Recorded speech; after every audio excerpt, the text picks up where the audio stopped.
सभी को महाशिवरात्रि पर्व की हार्दिक शुभकामनाएं। भगवान शंकर का हमारे जीवन में विशेष स्थान है। रोम रोम में उनका वास है।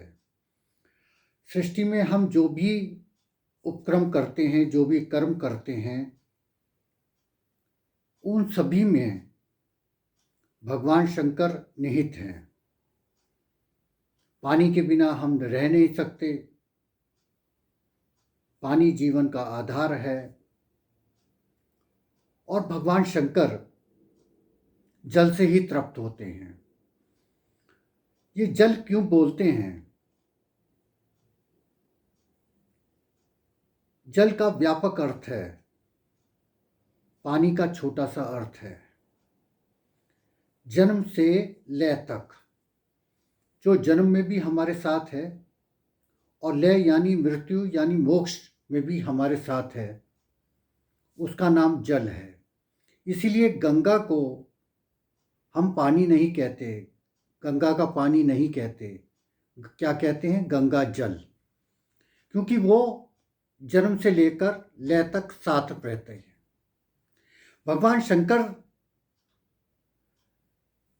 हमको कई तरीके की शिक्षाएं भी देते हैं, और जिसने भगवान शंकर को नहीं समझा, उसने खुद को नहीं समझा, अपने परिवार को नहीं समझा, अपनी संतान को नहीं समझा, जीवन मृत्यु के चक्र को नहीं समझा, और इसने सृष्टि के अनुशासन को नहीं समझा। जीवन में सबसे बड़ी चीज़ क्या है? वो है अनुशासन, समय। और जो अनुशासनहीन हैं, अनुशासन को भंग करते हैं, समय का पालन नहीं करते और समय को मानते नहीं हैं, उनकी गति अधोगति होती है, उनका कल्याण नहीं होता, उनका मोक्ष नहीं होता। इसलिए भगवान शंकर पल पल हमें शिक्षा देते हैं। एक छोटे से प्रसंग से शुरू करते हैं, सती प्रसंग से। भगवान शंकर जी ने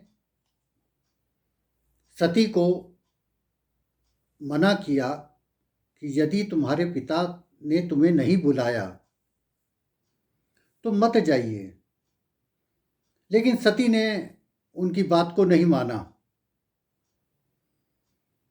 और सती अपने पिता के यहाँ यज्ञ में चली गई।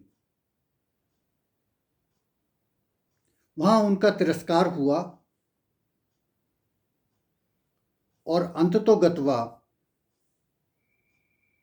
सती होम हो गई, सती सती हो गई। अब फिर उसके बाद भगवान शंकर जी ने पूरा तांडव किया, वो एक अलग विषय हुआ।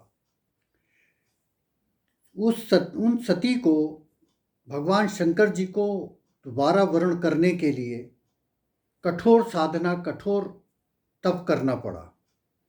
तब पार्वती जी के रूप में वो भगवान शंकर जी की अर्धांगिनी हुई। जो सती के समय की भूल थी,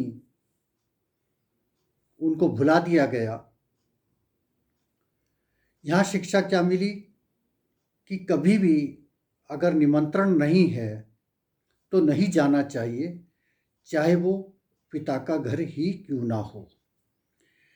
सती के युग के बाद पार्वती जी का जब विवाह भगवान शंकर जी से हुआ, तब पहली प्रसूता स्त्री, गर्भ धारण करने वाली स्त्री, वो पार्वती जी हुई। भगवान शंकर जी पहले दूल्हा बने, जगत के दूल्हा,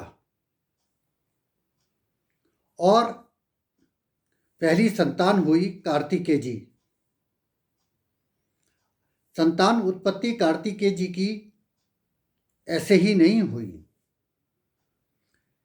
तारकासुर नाम के असुर को मारने के लिए तारकासुर जी का जन्म हुआ और भगवान शंकर और पार्वती जी का विवाह भी इसी संदर्भ में हुआ। यहाँ क्या अर्थ निकला कि संतान उत्पत्ति जो है वो किसी न किसी हित में होनी चाहिए। परिवार के हित में, वंश के हित में, समाज हित में, राष्ट्र हित में, यानी संतान का पूरा योगदान, उसकी परवरिश, उसका जन्म, सब कुछ जो है वो समाज हित में होना चाहिए। क्योंकि तारकासुर को यह वरदान प्राप्त था कि यदि उसकी मृत्यु हो तो भगवान शंकर के शुक्र से उत्पन्न पुत्र द्वारा ही उसका विनाश हो, उसका अंत हो अथवा नहीं हो। ये दूसरी शिक्षा हुई कि संतान उत्पत्ति कैसे होनी चाहिए। यानी विवाह का भी समाज हित है, परिवार हित है, वंश हित है और कल्याण है।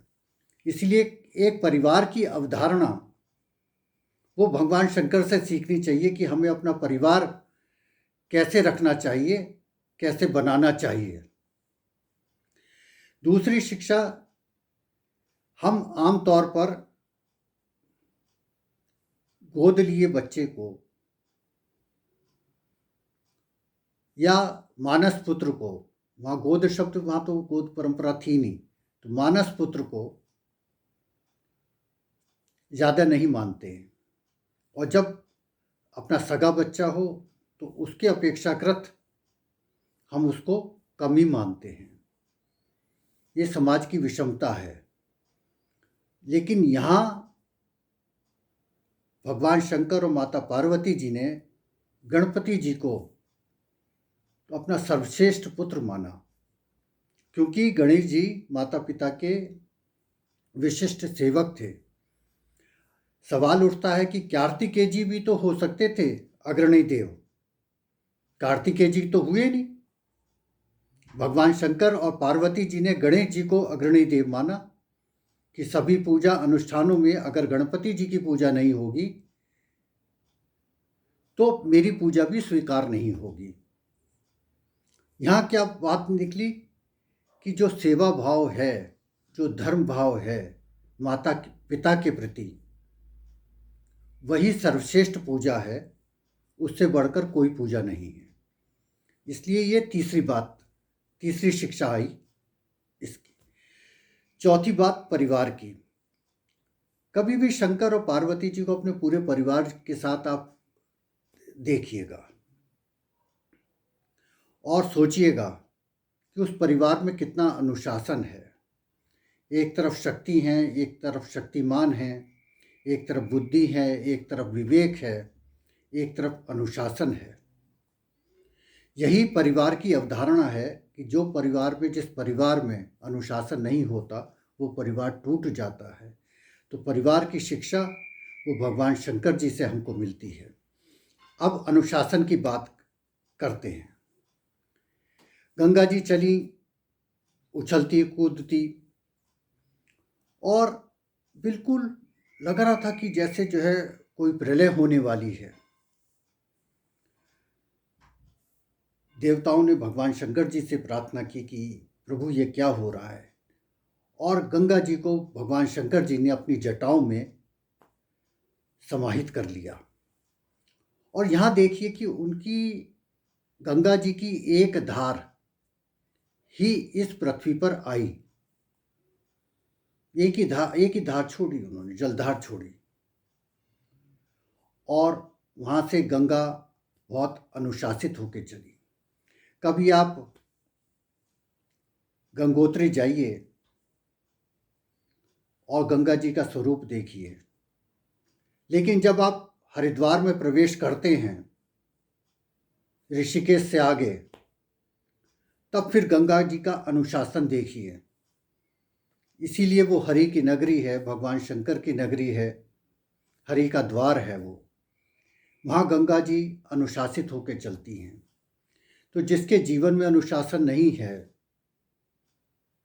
उसके जीवन में कुछ नहीं है। अंत में एक बात और बताता हूँ कि भगवान शंकर जी ये जन्म मृत्यु के कारक हैं।